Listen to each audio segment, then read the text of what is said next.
c'est le moment d'accueillir notre visiteur, le pasteur Mathieu Banga. C'est bien ça? Oui. Alors, on l'accueille chaleureusement.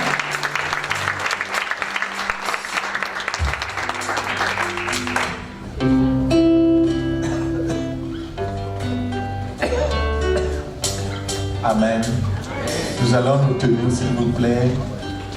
Pour les personnes qui peuvent se mettre debout, nous allons nous mettre debout. Et j'aimerais qu'on mette le premier chant du groupe musical ce matin.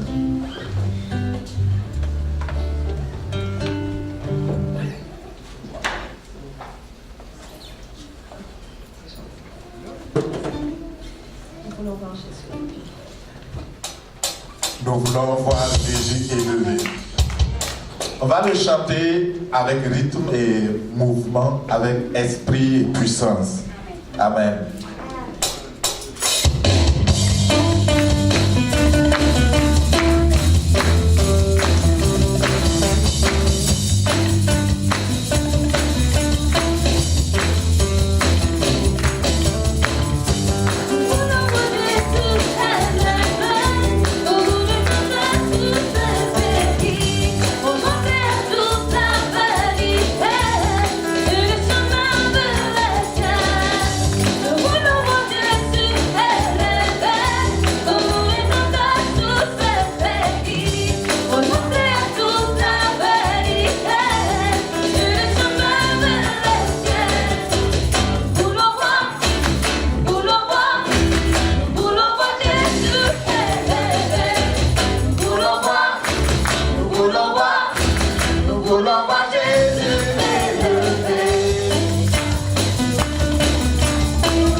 Je vais écouter l'assemblée. Nous voulons voir Jésus élevé. Alléluia. Nous voulons voir.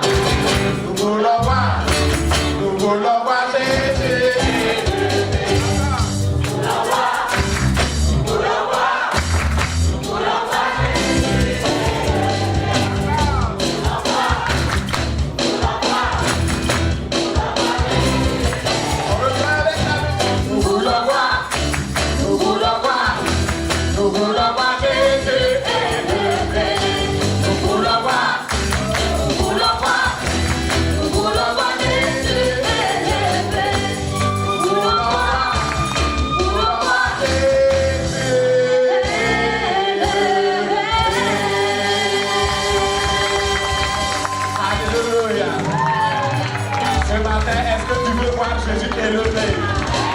Au Canada, au Québec, pour montrer à tous la vérité et le chemin vers le ciel. Alléluia. Merci beaucoup, vous pouvez retourner à votre place. Nous allons nous asseoir simplement et ce matin nous allons apprendre comment faire que Jésus soit élevé. Alléluia. Et c'est vraiment un privilège pour moi. Vous pouvez mettre mon PowerPoint maintenant. Et c'est un honneur et un privilège d'être au milieu de vous, de pouvoir parler pour la deuxième fois. Le Dieu qui nous a appelés est fidèle. Le Seigneur qui vous a appelés à son admirable lumière est fidèle. Et ce matin, je voudrais dire à quelqu'un, ne te décourage pas. Dieu prend en charge ta vie. Il prend en charge ta famille. Il prend en charge tes enfants. Il est le Dieu fidèle, le même qui a créé le ciel et la terre. Il ne se fatigue pas, il ne se relâche pas. Il n'y a point de Dieu semblable à lui. C'est pourquoi mets simplement ta confiance en lui et tu verras sa gloire au nom de Jésus. Alléluia. Seigneur, merci parce que tu es véritablement le Dieu que nous aimons. D'éternité en éternité, tu es Dieu.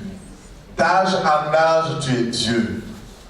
Et nous sommes des privilégiés parce que tu nous as ouvert les yeux et tu nous as donné de comprendre qui tu es et tu nous as donné d'accepter qui tu es. Et au travers de ton Fils Jésus-Christ qui est mort à la croix, nous avons reçu le pardon de nos péchés. Nous sommes devenus enfants de Dieu. Et ce n'est pas par notre propre force, c'est par le don gratuit de Jésus-Christ à la croix. Et nous croyons que ce matin, ce privilège-là, nous ne devons pas garder cela pour nous seuls.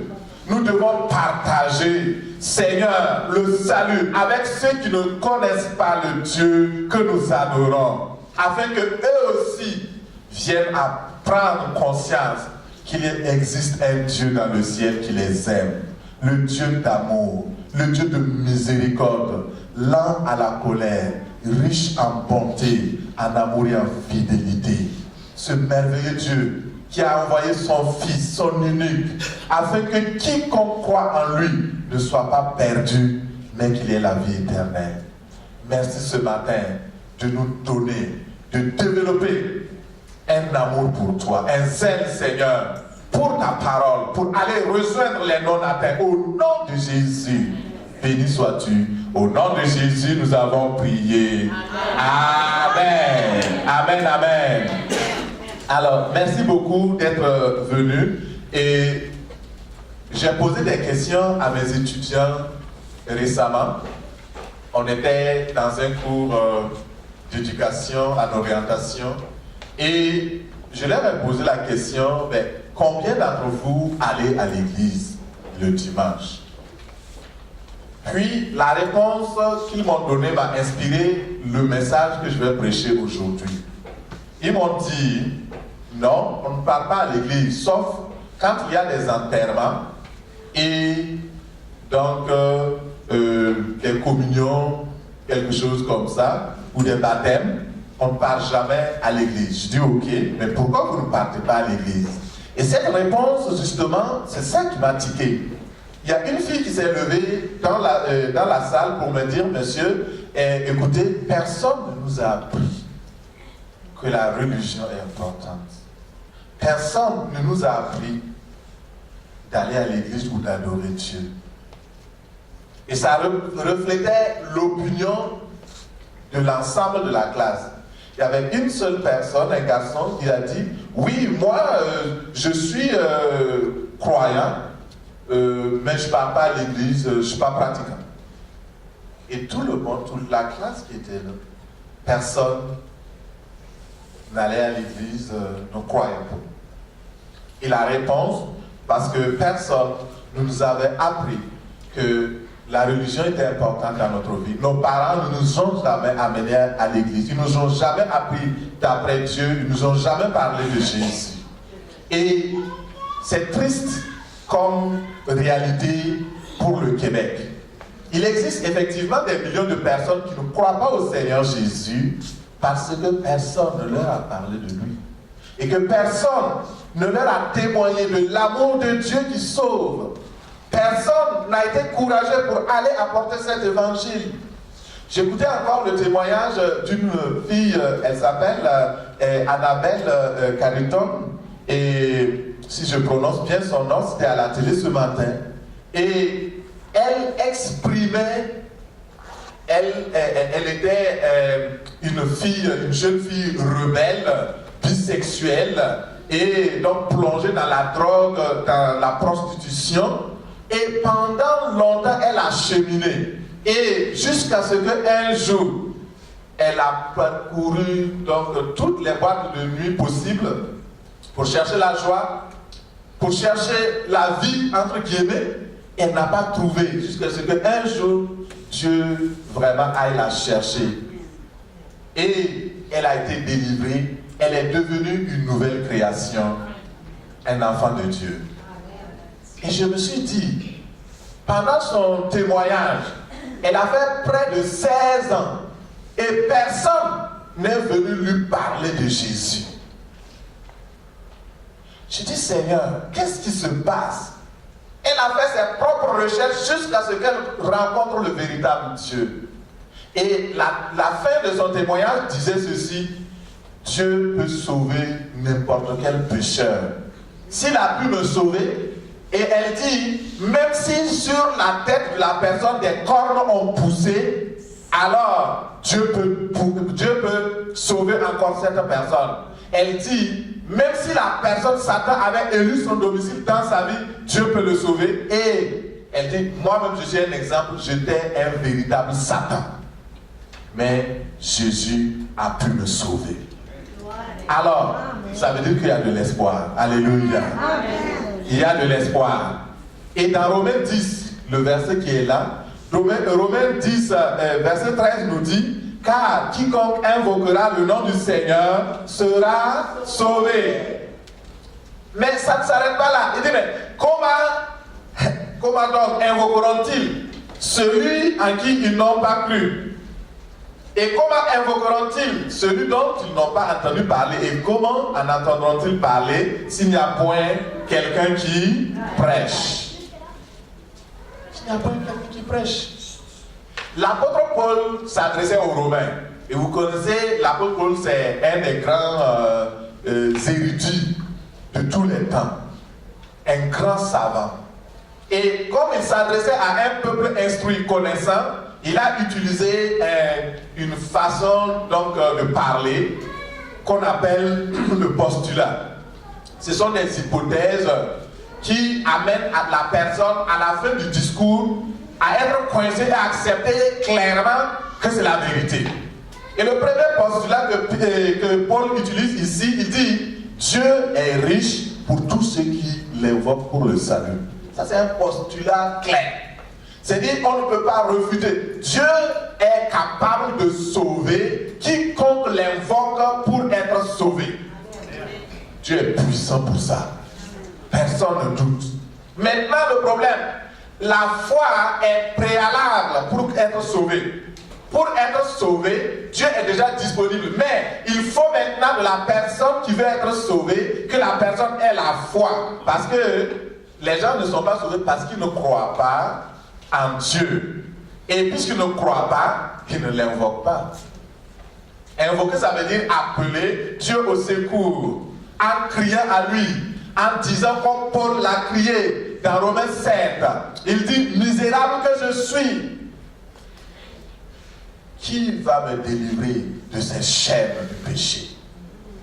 Lorsque une personne se rend compte dans sa vie qu'elle est coincée, que le péché est un danger qui va l'amener certainement vers la perdition, la personne crie à Dieu, Dieu l'écoute et vient à son secours. La foi, cependant, vient de ce qu'on entend. Si les gens ne croient pas, c'est parce qu'ils n'entendent pas la parole de la foi ou la parole qui crée la foi en eux pour croire en Dieu. Et s'ils ne croient pas, c'est parce que justement, personne ne parle. La foi, en fait, mon frère et ma soeur, c'est la puissance de Dieu pour amener le salut dans la vie de toute personne. C'est la puissance de Dieu. Si vous voulez prier pour quelqu'un, dis Seigneur, crée la foi en lui pour qu'il te croie, qu'il croit en toi et qu'il soit sauvé. S'il n'y a pas de foi, il n'y a pas de salut. C'est pourquoi Dieu dit, il faut d'abord la foi. C'est un ingrédient qui est nécessaire. Cette puissance, c'est que les Grecs appelaient la dunamis, qu'on utilise aujourd'hui pour parler de dynamite. C'est une puissance et ça booste cette personne. Quand vous voulez comparer la foi, vous voyez par exemple le grain. Prenez un grain de blé Et dans le grain de blé, il y a une puissance. Une puissance qui permet au grain de blé, lorsque vous le mettez en terre, et cette puissance va commencer à se développer au contact donc, de la terre mouillée, au contact de la chaleur, de la lumière. Quelque chose va se produire. Cette graine va apparemment commencer à mourir. Mais par la suite, vous voyez la graine qui pousse. Il y a un plant qui pousse. Il y a une puissance qui pousse. Ça va pousser toute la terre autour. Et ça va devenir une grande plante. Alléluia. La foi, c'est ainsi. Elle est semée peut-être invisible. Mais lorsque les résultats, les conséquences se manifestent, vous voyez une grande puissance.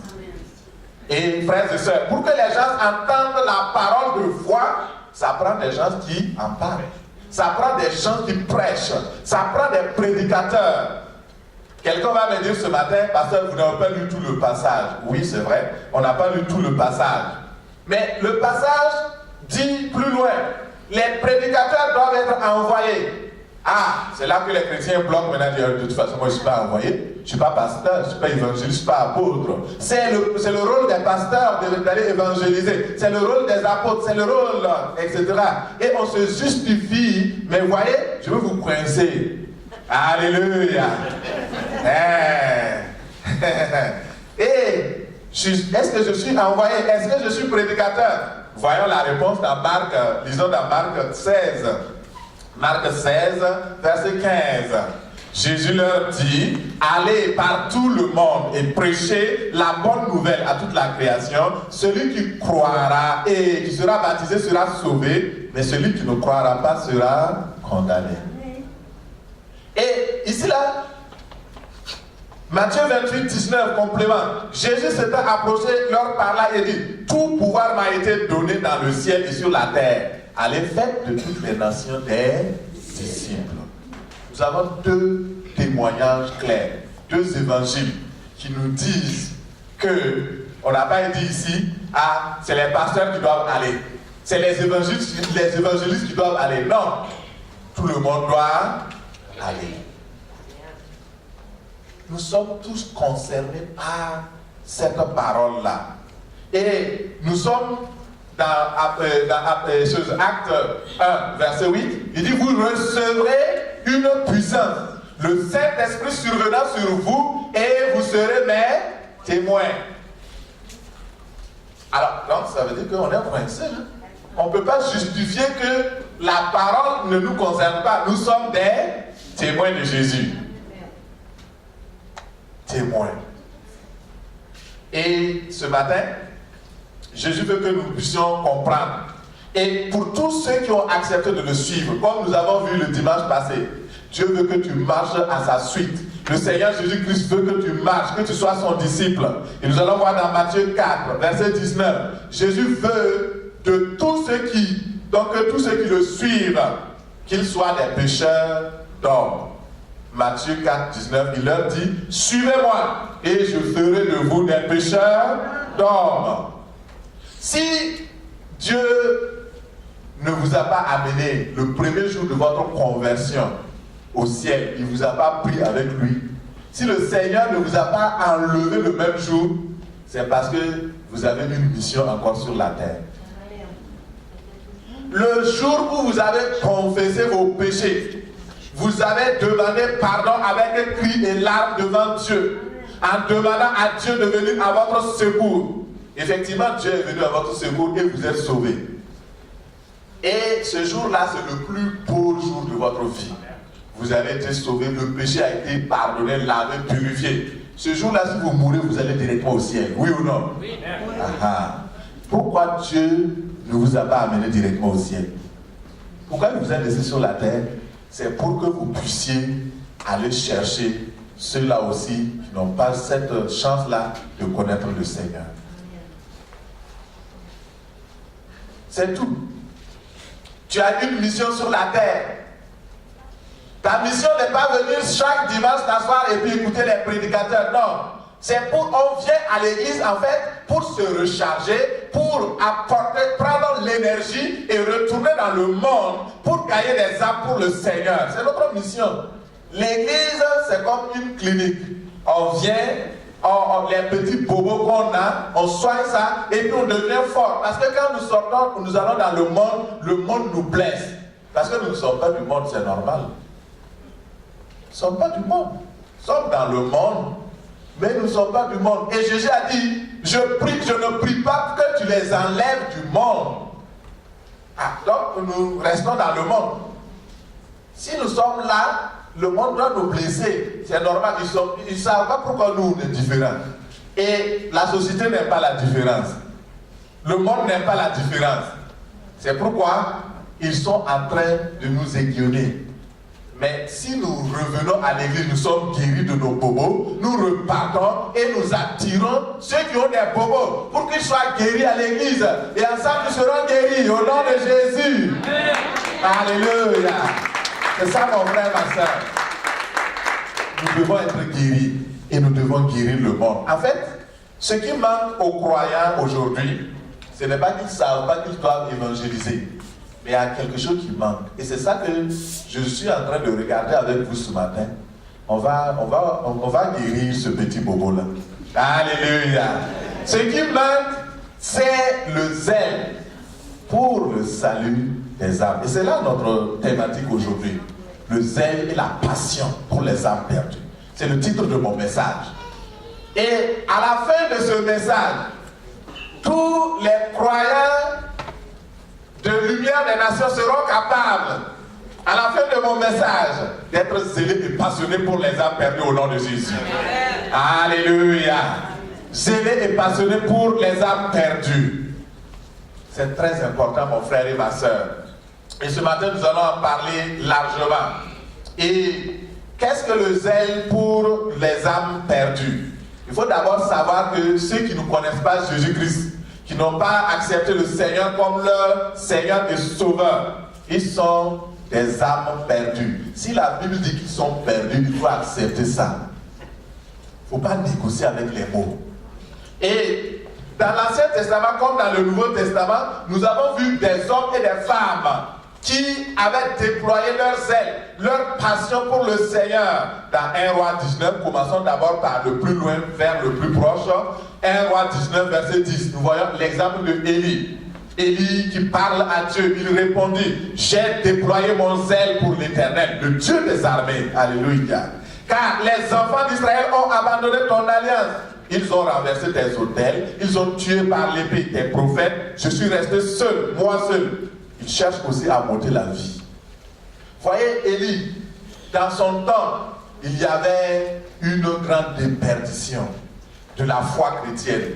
Parce qu'il y a un roi qui est arrivé au pouvoir, qui s'appelle Akab, qui s'est lié à une femme qui s'appelle Jézabel. Une fille donc qui avait une divinité étrangère. Et cette fille, Jézabel, a corrompu l'esprit de Akab pour l'amener à rentrer dans le péché. Et toute la nation avait commencé à se détourner du Dieu vivant vers les Baals, à se détourner du véritable Dieu vers les idoles. Et ils ont commencé à adorer. Et ils ont persécuté tous les serviteurs de Dieu jusqu'à les chasser.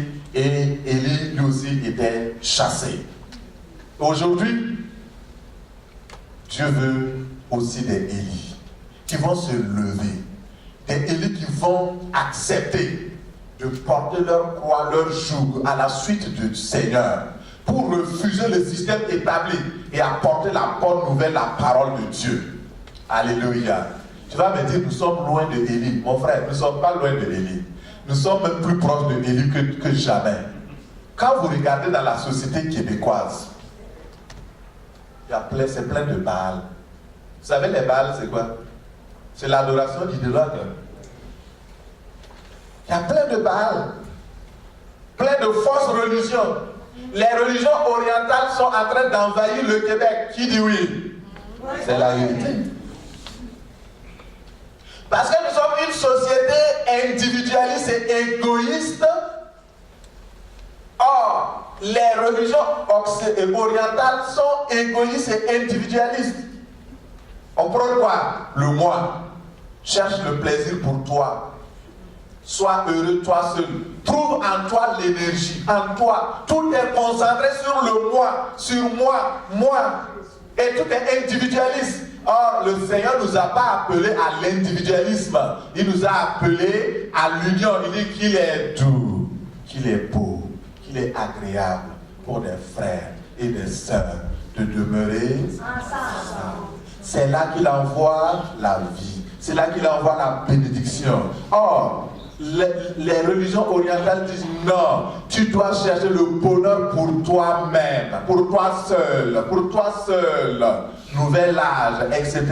Vous connaissez toutes ces affaires, les fausses religions, les sectes sataniques, l'athéisme, c'est la religion nationale, les faux raisonnements qui voient la connaissance du Christ. Aujourd'hui, Dieu veut des Élis. Et ce matin, je prie que des Élis se réveillent ici au nom de Jésus.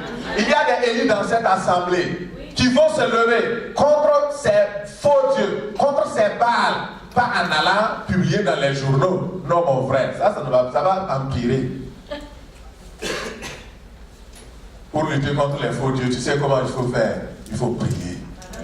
À genoux, en jeûnant, en restant dans la consécration, dans la sanctification, en donnant toi-même l'exemple pour que ces gens-là voient que à tout ce qu'ils font, ils n'ont pas le bonheur. Ça amène la frustration. À genoux, en priant, en prêchant l'évangile, en présentant le salut. Non pas une religion, mais en présentant la solution de l'humanité. Jésus-Christ de Nazareth qui est mort et ressuscité, vivant pour toujours et qui revient bientôt pour nous chercher. C'est ça, il faut présenter. Dieu est en train de chercher. Et nous allons voir qu'est-ce que c'est que le zèle. Le zèle, en fait, c'est l'ardeur de faire progresser la cause de Dieu, la cause du royaume de Dieu, la passion. C'est l'émotion intense, une émotion qui soupire après le salut des âmes. Nous allons voir quelques exemples. L'exemple de Jésus, Marc 6, 34. Il dit, quand il sortit de la barque, Jésus vit une grande foule. Il fut ému de compassion pour eux parce qu'ils étaient comme des brebis qui n'ont point de berger. Et il se mit à leur enseigner beaucoup de choses. Voici comment le Seigneur Jésus déploie son zèle. Il avait vu cette multitude qui était venue. Et la première chose, les disciples voyaient, ils étaient contents. Ah oui, il y a beaucoup de monde qui suivent Jésus. Mais lui, il les voyait misérables, des brebis perdues, égarées, sans berger, pauvres, tristes. Il avait compassion. Vous savez, la compassion, la différence entre la compassion et la pitié, ça se ressemble mais ça ne s'assemble pas. Beaucoup de gens ont pitié les uns les autres. Quand tu vois un mendiant, tu as pitié de lui, tu lui donnes, je ne sais pas, $10. Est-ce que ça l'a sauvé? Non. Peut-être ça a accru même son problème parce qu'il va prendre ça pour aller payer de la drogue et puis continuer à s'intoxiquer. La compassion va déclencher quelque chose de dynamique, qui va aller chercher la solution permanente à la situation de la personne.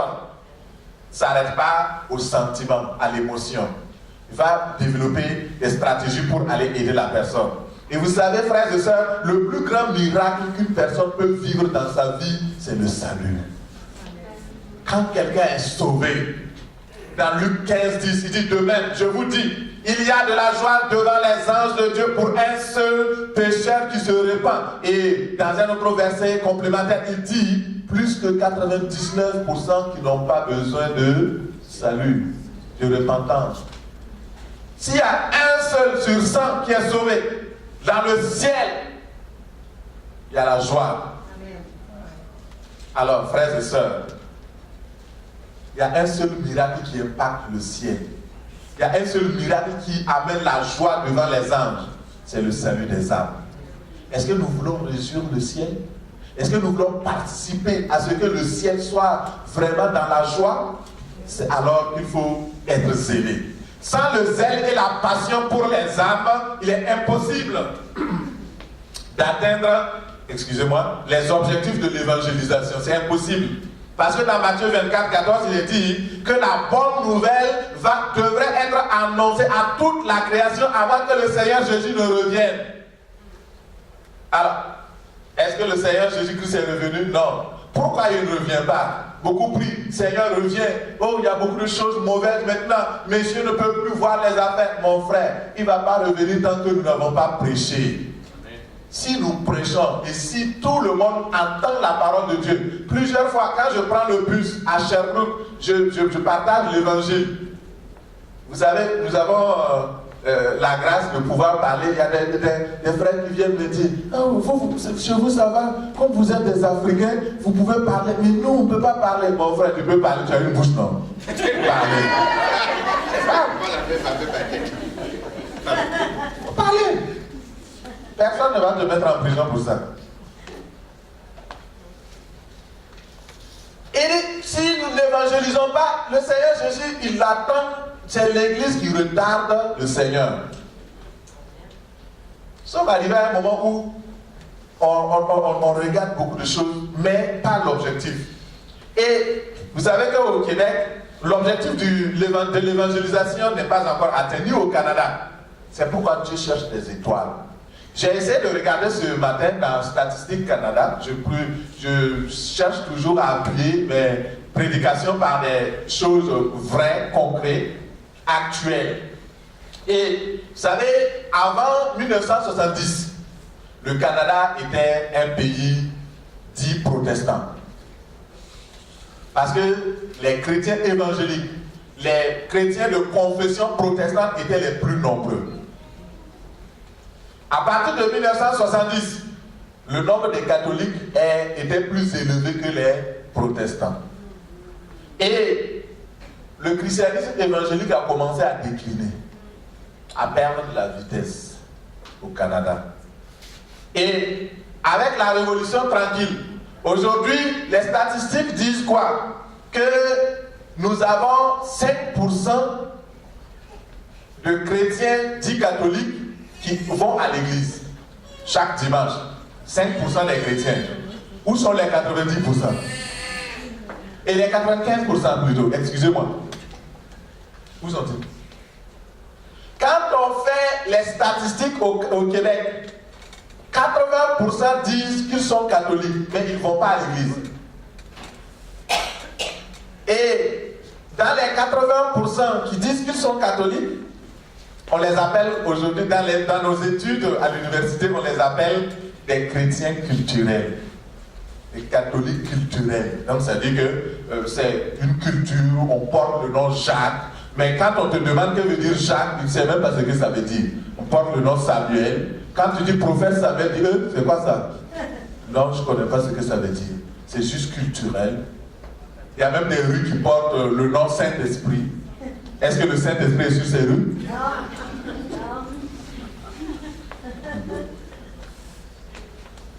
C'est culturel. On est né trouvé. Mais bon, on ne veut plus. On va à l'église, oui, pour les enterrements, les grands moments. Et mon frère, ma soeur, c'est la réalité. Et regardez bien, les statistiques disent que l'Arabie Saoudite, qui est le foyer et le bastion de l'islam, a 5,5% de chrétiens qui sont pratiquants. Contre 5% au Québec. Est-ce qu'on va se réveiller? Est-ce qu'on va se booster pour dire, mais écoute, ça c'est révoltant? Pourquoi? Prenez des pays comme l'Afghanistan, prenez des pays, j'ai pris le Sénégal, la proportion du Sénégal, 5%, le Soudan, des pays musulmans. C'est révoltant. C'est pourquoi nous devons nous lever. Aujourd'hui, là, ce n'est pas une prédication habituelle. On va se regarder à l'intérieur. Est-ce que nous sommes zélés pour le salut? Je ne veux pas vous mettre à l'aise, mais si je demandais dans la semaine qui s'est écoulée, combien de personnes ont évangélisé? Je ne vais pas vous mettre mal à l'aise. Mais je suis sûr que ce n'est pas beaucoup qui ont parlé même à leurs voisins du Seigneur Jésus. Qui ont parlé à leurs enfants. A dit, ah, c'est un pays de liberté, chacun n'a qu'à faire ce qu'il veut. Dieu regarde sur la terre, il dit, c'est vous qui êtes sauvés, c'est vous mes représentants, c'est vous mes ambassadeurs. Un ambassadeur qui est envoyé par son pays, dans un autre pays, il doit faire la promotion de son pays dans le pays étranger. Nous sommes des ambassadeurs pour Christ sur la terre, à Québec, au Canada. Et nous devons promouvoir les valeurs du royaume de Dieu. Nous devons recruter le plus grand nombre. Nous devons travailler pour notre royaume. Sinon, le roi risque de nous destituer. Il y a beaucoup d'ambassadeurs qu'on renvoie à la maison. Que le Seigneur nous aide au nom de Jésus. Évangéliser, c'est participer à la construction du royaume de Dieu. C'est faire aussi regresser le royaume du diable. Chaque fois qu'une personne se convertit, Satan perd du terrain. Évangéliser, c'est porter un coup fatal aux forces de l'obscurantisme, aux forces des ténèbres. Et c'est notre travail, c'est notre rôle de pouvoir le faire. C'est notre rôle. Il faut être zélé pour le Seigneur. Jésus était zélé pour les âmes perdues, au point qu'un jour, dans Jean 4, verset 24, les disciples sont venus le voir.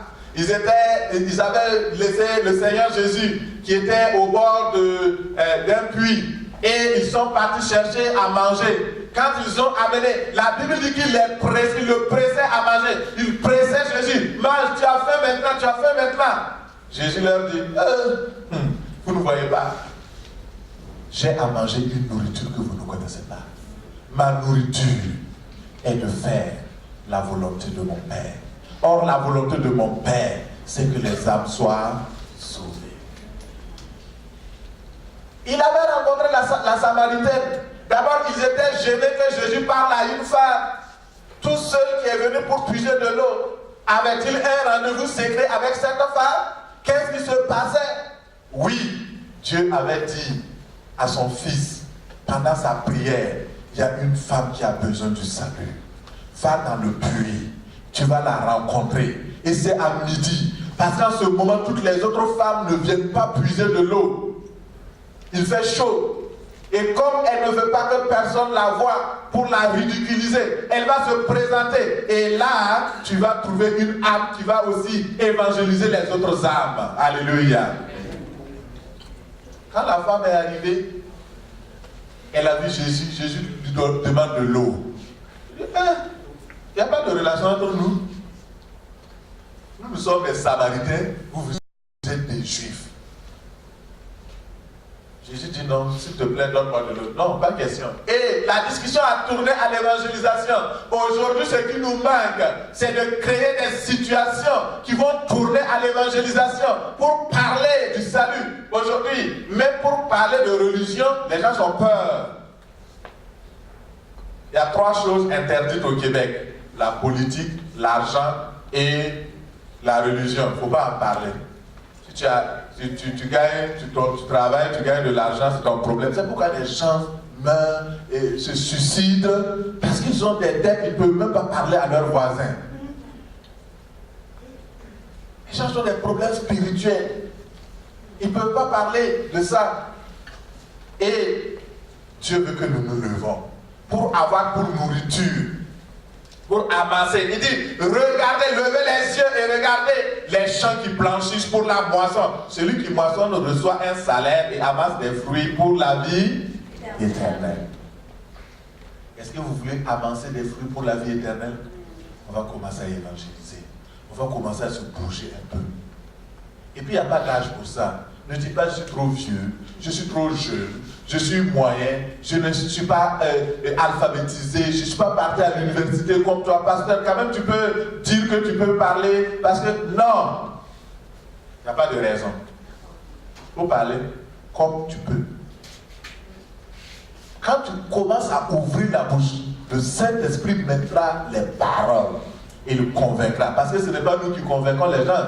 C'est le Saint-Esprit de Dieu qui convainc d'abord de péché, de justice et de jugement. Tant qu'une personne n'est pas convaincue de ces trois choses, il ne peut pas être sauvé. Il doit être convaincu qu'il est pécheur et que Dieu est un Dieu de justice. Comme Dieu est un Dieu de justice, il va attirer le jugement sur lui s'il ne se répand pas. Et que Dieu a fixé un jour où il jugera le monde selon la justice. En ce moment, si la personne comprend cela, il va commencer à réfléchir, à se dire, oh, il faut que je parte, il faut que je me répande. Mais si on ne le fait pas, qui va le faire? Personne ne fera ce que Dieu veut que nous fassions à notre place. Alors, dans Jean 10, 16, il dit, j'ai encore d'autres brebis qui ne sont pas encore dans cette bergerie. Celles-là, il faut que je les amène. Elles entendront ma voix, il y aura un seul troupeau. Et je vous assure que quand vous regardez l'actualité, quand vous comprenez au niveau spirituel et vous priez, vous avez des visions, vous avez des révélations de la part du Seigneur, vous comprenez que les temps sont courts. Comme je vous ai dit le message passé, les temps sont courts et le diable s'acharne pour recruter, lui aussi pour l'enfer. Les démons et les agents sataniques s'acharnent pour recruter. Pendant ce temps, que faisons-nous? On s'assoit, on se regarde, on vient, on est bien, on a bien chanté, la louange aujourd'hui c'était bien, oh le message était beau, j'ai été béni. Mais et les autres? Et ceux-là qui ne connaissent pas le Seigneur? Et souvent, on va s'asseoir pour discuter de doctrine, discuter, se battre, se quereller, les querelles dans les églises, jusqu'à ce que le monde, quand il nous regarde, il ne veut même pas s'approcher. Vous savez pourquoi l'islam a eu un grand impact dans le monde et que beaucoup, même des nations européennes, ont viré à l'islam à un certain moment donné, comme l'Espagne? C'est parce que le christianisme à un certain moment donné, surtout au Moyen-Âge, je parle d'histoire de l'Église, et au Moyen-Âge, les gens ont commencé à discuter. Au lieu d'évangéliser, l'Église s'est assise. Les gens se sont assis. On va discuter. Alors, quelles étaient les couleurs des yeux de Marie? Est-ce que c'était bleu? Est-ce que ça fait l'objet d'écriture de grands livres? On demande les couleurs des yeux de Marie. Est-ce que c'est important pour le salut?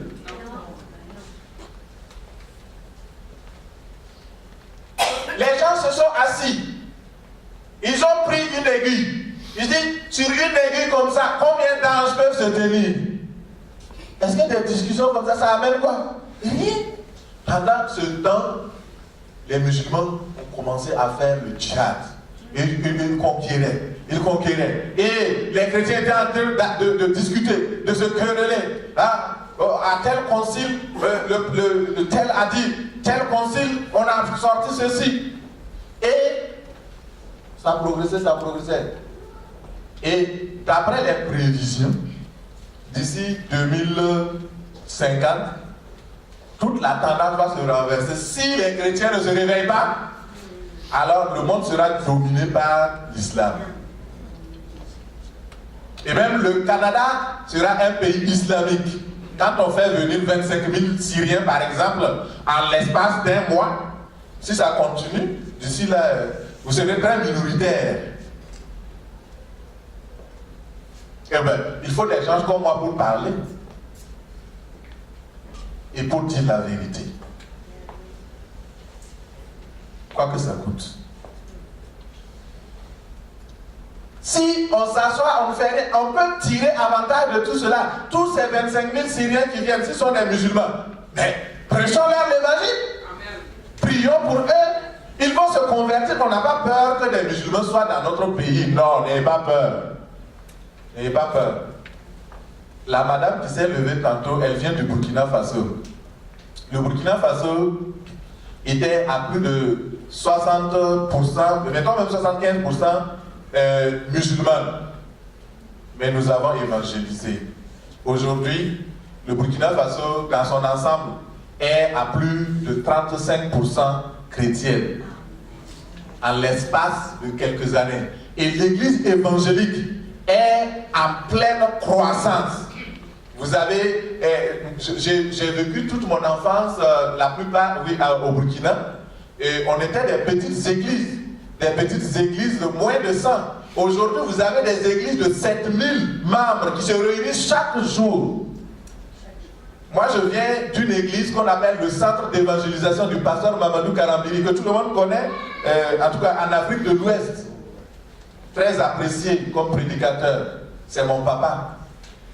Et dans son église, vous arrivez, par exemple, à 10h, là, vous n'avez pas trouvé de la place, il faut aller dehors, il faut vous arrêter derrière les murs pour écouter la parole de Dieu. C'est rempli. Est-ce que quelqu'un croit que c'est possible au Québec?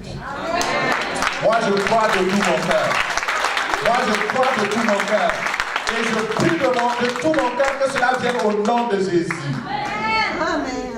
Il est le même Dieu. Celui qui opère ailleurs, il est le même Dieu au Québec. Il n'a pas changé. Il est capable. Alors, déployer son zèle, c'est simplement avoir un vif désir d'annoncer la parole de Dieu. Paul était zélé. Il dit, j'ai un vif désir d'annoncer l'évangile à Rome, car je n'ai point honte de l'évangile. C'est une puissance de Dieu pour le salut de quiconque croit. Et Jérémie, il disait quoi? Quand je dirai, je ne ferai plus mention de lui. Je ne parlerai plus en son nom. Il y a dans mon cœur comme un feu dévorant qui est enfermé dans mes os. Je m'efforce de le contenir, mais je ne le peux pas. Que le Seigneur mette son feu, l'amour, le zèle dans votre âme, dans votre esprit ce matin au nom de Jésus. Que le Saint-Esprit de Dieu vous visite et vous donne un ardent désir de le servir au travers de l'évangélisation au nom de Jésus. Le Seigneur est vivant. Et j'avais préparé beaucoup de choses, mais je vais arrêter. Je vais simplement terminer par soyez zélés et n'ayez pas de la paresse. Ayez du zèle et non de la paresse. Vous savez, les conséquences de la négligence et de prêcher l'évangile, il y a beaucoup de conséquences négatives. Les âmes qui meurent sans le Christ ne verront pas le Seigneur. Dans Apocalypse, il est écrit, heureux les morts qui meurent dans le Seigneur. Alors, vous pouvez lire ce verset-là à l'inverse. Malheureux les morts qui meurent sans le Seigneur.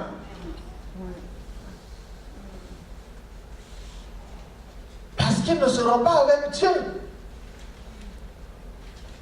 Beaucoup de cœurs avides cherchent le bonheur.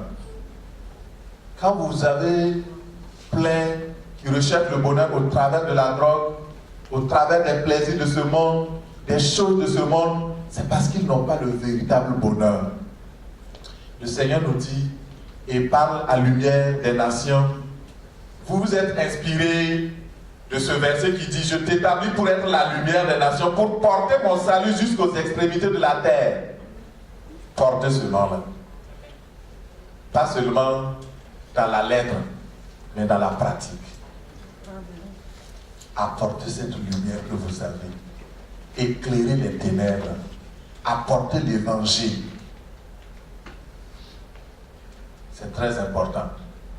Si nous n'apportons pas, il y a des conséquences négatives sur nous. Dans Ézéchiel 33, verset 7, il dit « Toi, fils de l'homme, je t'ai établi sentinelle sur la maison d'Israël. » C'est nous que Dieu a établi sentinelle. Il dit « Si tu écoutes ma parole et tu avertis, si le méchant entend ce que tu dis, s'il se détourne de sa mauvaise voie, il sera sauvé. Mais si tu ne le dis pas, et s'il meurt dans son péché, je te réclamerai son sang. »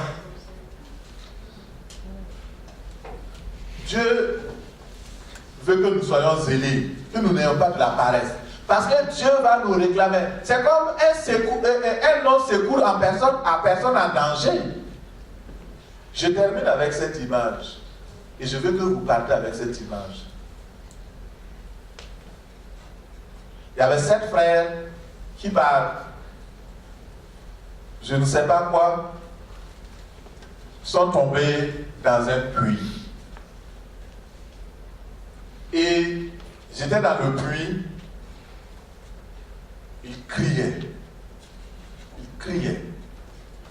Mais personne ne les entendait. Personne ne venait les sauver. Puis à un certain moment donné, il y a un voyageur qui passait par là et qui a entendu les cris, qui s'est détourné. Il est venu au bord du puits. Heureusement, c'était un voyageur qui avait une corde. Une longue corde. Parce que le puits était très profond. Les frères ont tout fait pour sortir, ils n'avaient rien pour sortir.